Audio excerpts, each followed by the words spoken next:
భద్రాచలం బస్కు ముందు భాగంలో అద్దం లేకుండా భద్రాచలం నుంచి హైదరాబాద్కు ప్రయాణికులను తీసుకువెళ్దామని ప్రయత్నించిన ఒక ప్రైవేట్ ట్రావెల్స్ బస్సును ప్రయాణికులు అడ్డుకున్నారు.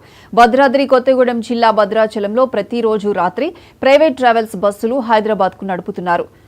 ఆర్టీసీ బస్ ఛార్జీ 500 నుంచి 800 వరకు ఉండగా ప్రైవేట్ బస్ ఛార్జీలు 1000 నుంచి 2000 వరకు వసూలు చేస్తున్నారు. వీకెండ్స్ లో ఇంకా అధికంగా ధరలు వసూలు చేస్తున్నారు. కానీ సరైన సదుపాయాలు, అనుమతులు లేకుండా బస్సులు నడుపుతున్నారని ప్రయాణికులు గొడవకు దిగుతున్నారు.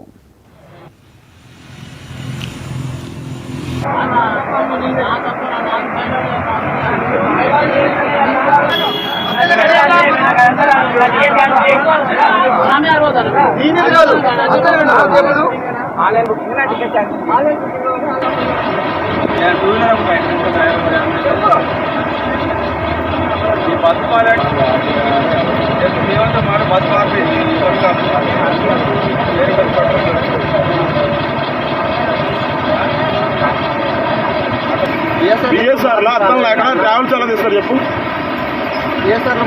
ట్రావెల్స్ లో భద్రాచలంలో ప్రైవేట్ ట్రావెల్స్ బస్పై ప్రయాణికులు పోలీసులకు ఫిర్యాదు చేశారు. బస్సుకు ముందు అద్దం లేకుండా తీసుకువెళ్లడానికి ప్రయత్నించిన బస్సును ప్రయాణికులు అడ్డుకున్నారు. బీఎస్ఆర్ ట్రావెల్స్ లో భద్రాచలం నుంచి హైదరాబాద్ వెళ్లేందుకు టికెట్లు బుక్ చేసుకున్నారు ప్యాసింజర్స్. అయితే డ్రైవర్ ముందు ప్రధాన అద్దం లేకపోవడంతో ఒక్కసారిగా బస్సును చూసి భయభ్రాంతులకు గురయ్యారు. అద్దం లేదని ప్రశ్నించిన ప్రయాణికులపై డ్రైవర్ గొడవకు దిగడంతో పోలీసులకు ఫిర్యాదు చేశారు. తక్కువ ధరలకు సురక్షితంగా ఆర్టీసీ బస్సు సౌకర్యం ఉన్నప్పటికీ ప్రైవేటు బస్సుల దందా భద్రాచలంలో జోరుగా సాగుతుందని, వెంటనే వాటిని ఆపివేయాలని స్థానికులు కోరుతున్నారు.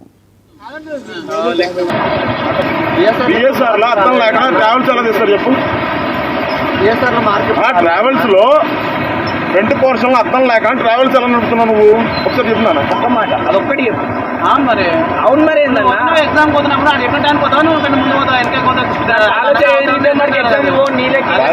మరి అర్థం లేని బస్సు నడుపుతున్నావు కదా బస్సు. ఎలా నడుపుతావు హైదరాబాద్ వరకు అర్థం లేకుండా? క్వశ్చన్ మార్క్ అని చెప్తే నేనేం చేయలేను. నేనేం చేయలేనన్నా. అరే ఇదిగో నీ బండికి అర్థం లేదు, అర్థం లేకుండా ఎలా నడుపుతున్నారు? సార్ అది